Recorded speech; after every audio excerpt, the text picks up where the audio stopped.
kami Kementerian Ketenagakerjaan berpesan dan menghimbau kepada semua masyarakat Indonesia yang minat bekerja ke luar negeri. Bila memang nanti bekerja ke luar negeri itu ternyata di paspornya adalah menggunakan visa ziarah, segera datang ke dinas dan kami menyarankan jangan pernah keluar dari teritori Indonesia. Karena memakai visa ziarah kami pastikan itu melanggar hukum Indonesia, juga melanggar hukum negara tujuan. Dan itu saya pastikan masalah. Nah, kalau udah masalah ini kan akhirnya negara semua yang ini, Mas. Bukan negara nggak mau mengurus, pasti mengurus, Mas. Tapi maksud saya lebih baik bekerja melalui skema yang benar. Memang butuh proses.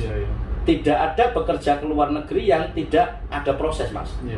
Nggak usah begitu, Mas. Kita di dalam negeri saja mau bekerja harus punya skill tertentu yang dibisai. Ke luar negeri yang paling fundamental adalah bahasa misalnya. Terus nggak dilatih bahasa, berangkat, wah itu bisa amburadul, Mas. Disuruh ke barat, dia malah ke timur. Disuruh A, malah melakukan Z. Ini kan bahaya. Di situ juga menjadi asal muasal kenapa ada ringan tangan, kenapa ada penyiksaan. Mungkin salah perintah, atau mungkin perintahnya benar, ditangkapnya nggak benar. Karena faktor apa? Bahasanya nggak ini segala macam. Nah ini yang kami pesankan ke masyarakat, prinsipnya bekerja ke luar negeri harus menggunakan visa kerja. Itu salah satu karakter yang dengan mudah bisa kita lihat, sehingga kami menyarankan selama itu pakai visa ziarah, kami pastikan itu penempatan unprosedural dan sangat berisiko sekali. Teman-teman yang sudah terlanjur pakai visa ziarah itu harus ngapain? Kalau punya masalah harus kemana? Kalaupun mereka nggak bisa, misalnya berharap dipulangkan dan faktanya nggak bisa langsung dipulangkan, mereka harus bagaimana nih? Jadi buat teman-teman yang udah terlanjur pakai visa ziarah, nggak melulu harus aku pengen pulang nih gitu. Pasti kan harus, oh ya aku udah sampai sini, udah tanggung jawab, aku harus lanjut atau gimana gitu. Begini, Mas. Jadi hasil pendalaman teman-teman di kepolisian maupun pendalaman kasus dari yang kita lakukan dengan teman-teman BP2NI, ini memang sangat kompleks, Mas. Visa ziarah ini kan jadi gini, kita berbicara pekerja migran Indonesia, ini kita berbicara dua yurisdiksi. Ada yurisdiksi Indonesia, ada yurisdiksi Arab Saudi. Ada aturan di Indonesia, ada aturan di Saudi. Dengan SPSK nanti kita pengennya visa ziarah itu di stop. Tapi kita juga nggak bisa begitu juga di saat ada aturan negara tersebut memang visa ziarah itu ada jenisnya. Sama halnya di kita.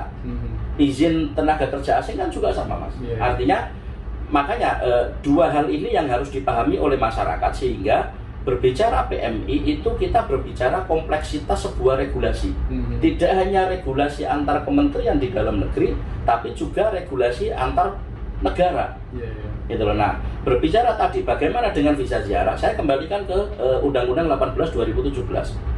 Undang-Undang 18/2017 itu clear berbicara hanya kepada pekerja migran Indonesia. Artinya apa? Salah satu karakteristik pekerja migran Indonesia, Mas Ferry, berangkatnya itu menggunakan visa pekerja. Bagaimana dengan ada teman visa ziarah terus di luar negeri pengen pulang apa segala macam? Negara nggak mungkin membiarkan.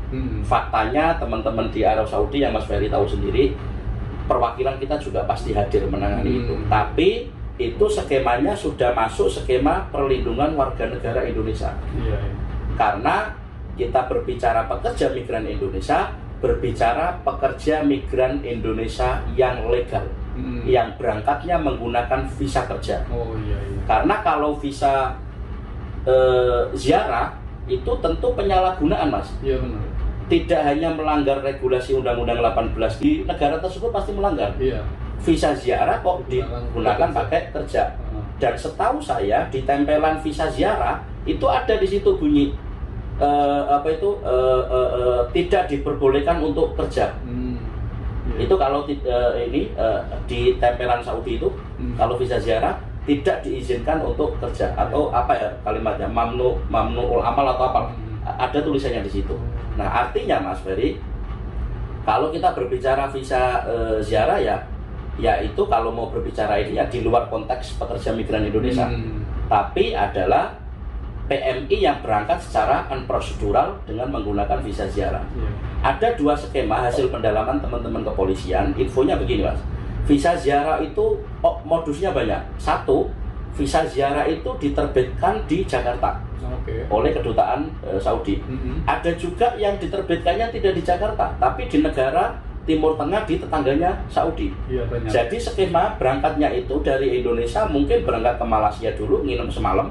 Malaysia mungkin nanti ke Abu Dhabi, nginep semalam. Baru nanti di Abu Dhabi misalnya ya, mau Abu Dhabi, mau Kuwait, mau Yordan, mau manapun, baru dapat visa masuk itu. Nah, kan kalau dari Indonesia ini nih, makanya ketika kita sidak, udah di paspor pakai visa itu kita angkut. Tapi kalau misalnya begitu, kita nggak bisa detek. Ini masalah hanya 49 PT yang ditunjuk untuk ngurusin SPSK ya. Ini pertanyaan saya pribadi sih. Kalau saya punya PT nih, kok ternyata nggak diikutkan sama pemerintah gitu. Itu apa yang jadi faktor kenapa hanya 49? Misalkan semula berapa terus terkikis-kikis, alasannya apa? Mungkin dipilih-pilih atau gitu. Begini Mas Ferry, itu saya kembali ke tadi bahwa antara Arab Saudi dengan Indonesia sama-sama sepakat melakukan seleksi dan tidak semua bisa ikut. Tentu dengan persyaratan-persyaratan yang dipunyai. Contoh salah satunya, kami tidak ingin syarikah yang sering ada masalah di data perwakilan kita ikut di situ. Nah, kayak gitu-gitu. Nah, pertanyaannya kan gini, kenapa hanya 49? Ini pilot project. Yang namanya pilot project, kita pinginnya menghadirkan atau menyuguhkan ini semaksimal mungkin sehingga bisa efisien, bisa ya meskipun nggak 100% sempurna, bisa sebaik mungkin dari ikhtiar yang ada, sehingga harapannya ini menjadi sebuah template pakem skema penempatan untuk sektor domestik. Itu yang kami harapkan. Pertanyaan sampean, apakah nanti kedepannya hanya 49 ini?